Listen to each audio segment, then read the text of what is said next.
It's time for the trackers. Okay, that leads us over to the Cage curse tracker. Well, he's in the movie for about a minute.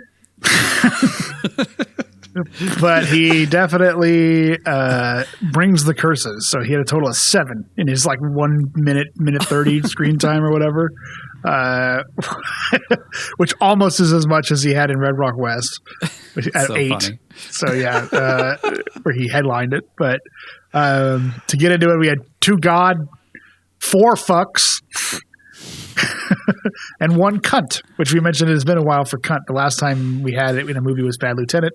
And then before that, it was 5 in Vampire's Kiss. And that's it for any of the movies we've watched. Really? Wow. 3 movies so far that he said cunt in. And he definitely says it in this.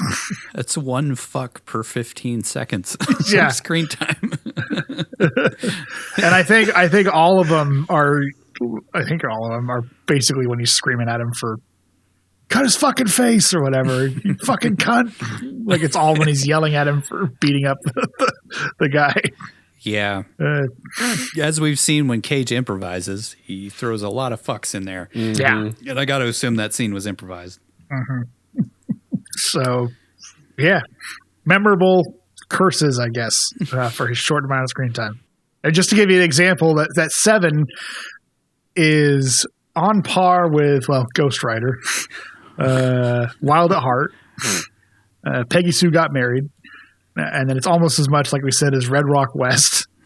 And it's more than he swears in, not cumulatively, but in each movie.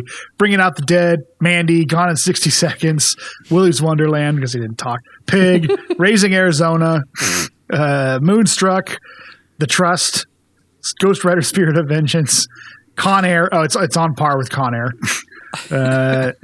Almost on par with The Rock, which had 8. The Old Way, Stolen, and National Treasure Book of Secrets, Christmas Carol, and Renfield. Jeez. Jesus. So he definitely made his impression. What's in our the cagiest way possible. Grand total now? We're up to 716. Damn. That's so funny. All right. Run time is about 110 minutes, which is kind of mid to top, sandwiched between Ghost Rider and Unbearable Weight of Massive Talent. This felt too long to me. Felt like we really could have trimmed some of the fat out of this thing. Almost every scene, I think, is a little bit too long. Mm-hmm. Yeah. He said he went back and he felt like they had lost the emotion of the film. So that's why he went back and added more of that back in. Some of it I think helps, and some of it's kind of a detriment. I feel like the scene with Harry Dean Stanton at the table, that one really lends to it. But the scene with Carol in the rain, I feel like it's just cut that down a little bit. And it's all over the place. We're walking, we're in the barn, we're making out, then I cut my hand, and then we're in a mud puddle, and I don't know. Nudity. This is an R-rated film about male prostitution. So we had James Franco's ass front and center right off the bat. First scene he gets naked, we see the full Franco. Then it's kind of hard. Some of the people were covered, but you could see stuff. So I counted 6 breasts in the whole film, 2 female asses, and 1 vagina. Because I wasn't going to count it, but you can totally see when she falls on the ground. You can see at least full frontal there. In the bathroom scene. We've had a while since we've had any nudity, really, so I'll just quickly go through it. We have a grand total of 83 breasts, 9 female asses, 10 male asses, 4 vaginas, 3 penises, and a partridge in a pear tree. It's funny that we got more vaginas than penises at this point. Wonder where we'll end up. Like I've said many times, it just gets creepier the longer we are counting these things. But I feel like we got to do it. You know, it's mandatory. People are demanding this of us. Satan Country Tracker. We were in New Orleans again. This is the 5th time we've been to New Orleans. We have done 48 episodes. 45 of those, I think, are actual movies. And we've been to New Orleans 5 times. Yep. Yeah. So, including this, and then Bad Lieutenant, Wild at Heart, Stolen, and Renfield. Yeah. There's a lot of times in New Orleans. I mean, I know Cage lived there. I know that he loves New Orleans, and he has a fucking crypt in New Orleans. And I know we're going again, but just seems a little bit excessive for the amount of times. Yeah. And then we also briefly went to Texas. I looked it up. There is a Texas, Louisiana.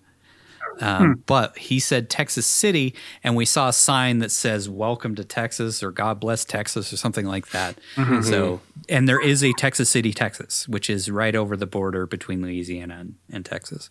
So that brings us up to 6 times now in Louisiana.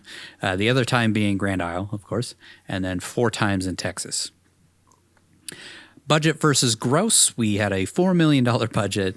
Made $132,221, which brings our grand total up to these phone numbers at this point. $1.327.5 billion budget with a $2.946.9 billion gross.